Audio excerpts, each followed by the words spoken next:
guys, Mike Anderson here with the 1% solution in living motion monograms. Hey, I've gotten some requests from people who want to take a look at how the what the actual studio looks like, because when we're live streaming, pretty much all you guys see is nothing. Thanks to the green screen, which actually you guys see behind me here. So I thought today we were going to just take a little tour and kind of show you guys some of the equipment that we use inside the studio here for producing those live streams for you guys. Really, I hope you guys have enjoyed them, and I hope they've helped you out immensely, or even just a little bit. Even any little nugget, I'm thrilled to be able to help out. So let's go around and take a look at some of the cool things we have in this room here. As we talked about, as you can see behind me, we've got the green screen set up, kind of wall to wall here, and basically that just makes it to where during the live stream you guys don't actually see the wall behind me. You just kind of see me and my desktop. So we'll flip the camera around and see what else we can show you guys. Let's take a look. So we obviously talked about the green screen here. Kind of coming around the room here, we've got a couple of studio lights here that's just kind of light up the green screen, give us a nice even light for that as well. Again, just a couple of lights we got off Amazon for some just additional light in this room. These the spots that we have on the ceiling we don't use during the live stream, just a little too harsh and a little too spotty. They don't give a nice even light. Coming off here, still got to install some of the lighting, which is our front and side fills for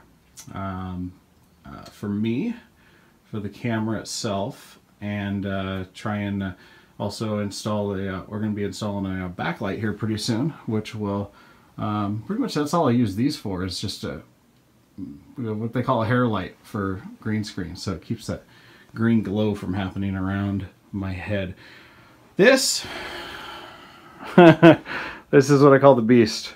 This is basically a custom desk just put together with IKEA parts, or what we call an IKEA hack. You can find all these pretty much at IKEA itself, and little cutting and gluing, and found a really cool website. I think it's like IKEAhack.com or something. Just type in IKEA hack on Google and you'll find it. But there's some really cool ideas in there from just parts you can pick up from IKEA. That's not obviously this isn't one of their desk sets. Like, for example, this top, nice shiny white, is actually a door for a closet. Just weird. Anyway, so yeah, both sides. This used to actually be my home office where I met clients, and so we've got a couple of bookshelves here. You can tell, just filled with CDs, and the Peter Mary Best Wedding Reception Ever book. Got a few cases of those still that we hand out to clients when they book or use our service or meet with us. Right in the middle here, we've got we'll start left to right here. So for screens, basically we've got the MG248Q gaming monitor, and these are pretty amazing. I've got these set up with DisplayPort, and just kind of turn them sideways here. They actually come with stands. I'm going to be taking those out and installing the wall mounts so that everything floats. But the stands themselves, they're designed to go vertical on the stand or sideways, and they're really easy to adjust the configuration if you want to. Right here in the middle, we've got our Samsung 42-inch 4K TV. Gives us kind of twice the desktop space with the 4K resolution, and another one of the other monitors sideways. So top here we've got a couple cameras. We've got our Logitech, which is their HD camera, webcam that we use for the streaming, for the actual camera that's on me. We've got the PlayStation PS4 camera right here in the middle. I'll show you what we use that for a little bit later. Off to the side, got the PS4 set up. We got our gaming keyboard. Basically here we got a lot of hotkeys that we can assign for different things during the stream itself or to launch programs. We also just got the Stream Deck by Elgato, which I think is amazing. This really is just a lot of fun to play with. So you can assign all these buttons, and so even one button can become a folder. So www is my websites. I click that, and here we've got our Facebook and our YouTube, Twitter, Square, ShipStation, stuff like that for orders, living motion monograms. And then you can make these icons just on their website. It makes it really, really fun, really easy to use. And then you can also use it for controls. So like here's my OBS controls. That's what I use for kind of mixing the video for the live streams itself and encoding. So it's got all our scene controls on there and being able to switch between different things happening. So it's kind of a new thing that we're going to be using coming up this week. You can also assign like programs to launch, anything you really want. So on the screen here you're going to see a couple things. We've got our Streamlabs, which is my notification screen. It tells me when people subscribe or that they donate to the channel. Basically this Streamlabs is what allows me to, like, if you make a donation live on stream, it's kind of pops up on screen itself and says how much you donated with your question. And there's some kind of cool unique features. So depending on the amount that you tip for the stream or for questions being answered, then different things can happen. And there's even one that's one of my favorites. We'll come down here. Let's see if I can activate it here. One of my favorites, and let's see. There we go. Oh, little mic drop. Ah, there you go. So that'll happen automatically. It's funny because I just have no control over that during the stream itself, so it could happen at any time. Down here we've got our OBS software, OBS Studio. This is what I was talking about. This is what I use for kind of basically producing all of the content itself. So I take a seat here, then you can see how on that lower corner it uses, basically we use chroma key to take out that background so you don't see the green background. And then all the controls and stuff for our audio.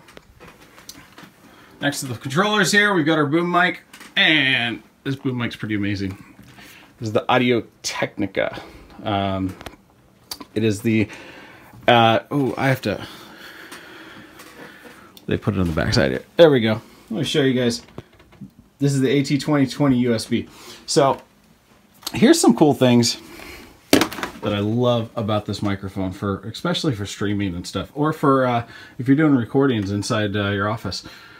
You'll notice a little volume knob on the side here, and it goes mic and computer. So you can actually just take it to the left, and through the headphone jack on here, you'll just hear the audio come from the mic with no effects or anything.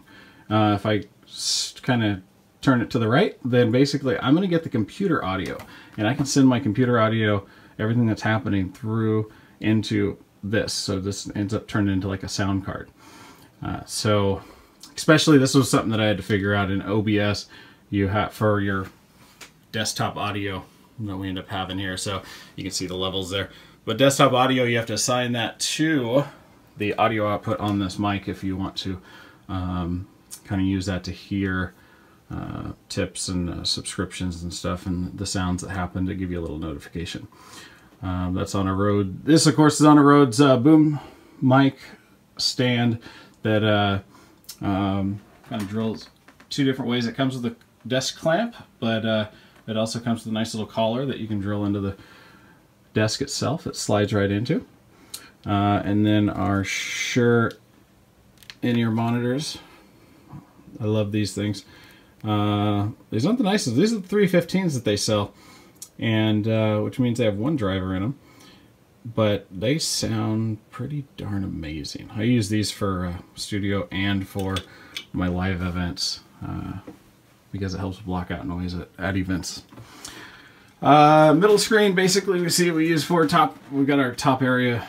We're doing some monogram edits, and when we're making those cards or the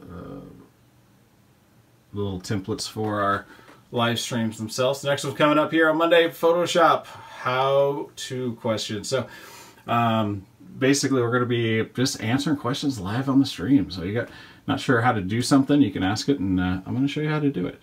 Down here is our Sony Vegas Pro 13 is what we're at right now, and that is doing our video editing and everything if post-production or pre-production if we're putting some stuff together. To the right, this is, we've got it in a couple different windows. It basically shows me my live chat when you guys are talking to me during the stream. This is where I get to see it or respond. And then up top just kind of lets me know, it shows me if the stream itself is live, which is really weird because of course there's a little bit, about a 10-second delay on that. So that's why sometimes it takes me a second to react when people say, hey, we've got an echo or something, because I screwed up and didn't turn the volume down on that. Then there's your culprit. There we go. Now I can't talk today. All of this is connected to Medusa down here. Let's take a look at our computer. This is a build I just did, and kind of built it for live streaming. But inside we've got the GeForce GTX 1080. There's so many numbers to it. It's the 1080 Ti Gaming X video card. I think it's like 11 or 12 gigs of video RAM. It's insane. I'll toss it into our MSI motherboard. It is liquid cooled for the processor, and as we can see, we've got 32 gigs of RAM for our memory. Down at the bottom, we can kind of make out there the 960 Evo. That's our M.2. That's what that's our actual hard drive for our processing and for the actual system itself, Windows 10. And then in the back there, it's got all the cables and our other hard drives for storage, which is really useful as well. It's really, really cool motherboard. This is the, I want to say it's the 970A gaming motherboard, I think. But I'll double check and I'll put some specs in the description below for you guys if you're interested on all this stuff. And yeah, this one of the cool features about the motherboard, which I haven't used yet, is it actually has a connection right on the motherboard, which allows you to put in additional LED tape for more lighting if you need it. But you can control the lights, all the LEDs on the motherboard with the hardware drivers, with the drivers and software that come with the motherboard, so you can change the colors or make it do anything you want. Alright, off to the left there's the PS4 VR headset. If you haven't tried that yet, oh man, it's almost scary. I don't even want to post a video of me trying it because I look like an idiot, but it's way so much fun. You gotta try it at least once. So that's about it for the tour. If you guys do have any questions, make sure you leave a little comment in the comment section below or ask your questions there. I'll do everything I can to answer those, and I'll take a moment to put in more information about what's in here in the description below as well, if you guys are interested in any of the stuff that we're using here. So hope you guys enjoyed it, and hope it inspired your own build or something, or if you've answered some questions of how to live stream, how to get this stuff done. We'll see you on the next video, guys. Out.